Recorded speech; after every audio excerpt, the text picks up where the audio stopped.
வம்பிழுத்த ஒருத்தன் மாட்டிக்கிட்டவன் இன்னொருத்தன் அப்படிங்கிற மாதிரியான சம்பவத்தை தான் இந்த வீடியோல நம்ம பார்க்க போறோம். நான் செவனே தானா போய்க்கிருந்தேன். யார் வம்பு தும்புக்காச்சும் போனா? யுவராஜ் சிங் அப்படின்னு சொன்ன உடனே நிறைய மேட்சஸ் நமக்கு ஞாபகத்துக்கு வரும். அதுல டாப்ல இருக்கிறது இங்கிலாந்துக்கு எதிராக 2007 T20 வேர்ல்ட் கப்ல அவர் அடிச்ச 6 6.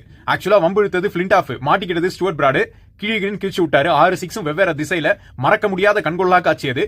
The amount of phone calls I had after that, if I get 100, I don't get so many phone calls. இந்த மேட்ச்ல பிரசன்டேஷன் செரமனில Yuvraj Singh man of the match அவார்ட்லாம் வாங்கிட்டு ரவி சாஸ்திரி கிட்ட பேசும்போது ரவி சாஸ்திரி கேட்டாரு, நீ எப்ப 6 6 அடிக்க போற அப்படின்னு முடிவு பண்ண அப்படின்னு கேட்ட உடனே, ஆக்சுவலா கொஞ்ச நாளைக்கு முன்னாடி இங்கிலாந்துல நாங்க விளையாடும் பொழுது டிமிட்ரி மஸ்கரனஸ் என்னோட ஓவர்ல 5 6 அடிச்சாரு. ஒரே ஓவர்ல 30 ரன் என்னோட ஓவர்ல போச்சு.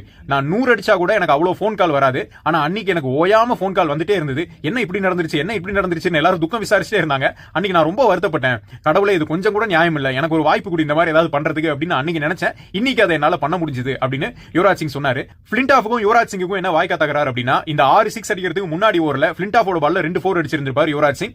அந்த ஓவர் முடிஞ்சு போகும்போது பிளின்டாஃப் யுவராஜ் கிட்ட, நீ அடிச்சதெல்லாம் ஒரு ஷாட்டா அப்படின்னு சொல்லிட்டு ஏதோ சில வார்த்தைகள், தகாத வார்த்தைகள் எல்லாம் சொல்லியிருந்திருக்காரு. யுவராஜ் சிங் அதை கூட லைட்டரா தான் எடுத்திருந்திருக்காரு. அதுக்கப்புறம் நீ மட்டும் நல்லா போட்டியான்னு ஏதோ இவர் பதிலுக்கு சொல்ல போக, அதுக்கு அவர் திரும்ப I will cut your throat அப்படின்னு சொல்லியிருக்காரு. அதுல இவர் டென்ஷனா என்ன சொல்லியிருக்காருன்னா, பேட் எடுத்துட்டு போய் இந்த பேட்டால் அடிச்சா என்ன நடக்கும் தெரியுமா அப்படின்னு சொல்லிட்டு போயிருக்காரு. அப்புறம் தோனி அவரை சமரசப்படுத்தி கூட்டிட்டு வந்ததெல்லாம் நம்ம டிவில பாத்துருந்திருப்போம். ஆக்சுவலா அடி வாங்க வேண்டியது இன்னைக்கு பிளின்டாஃப், அடி உளுந்தது பிராடுக்கு.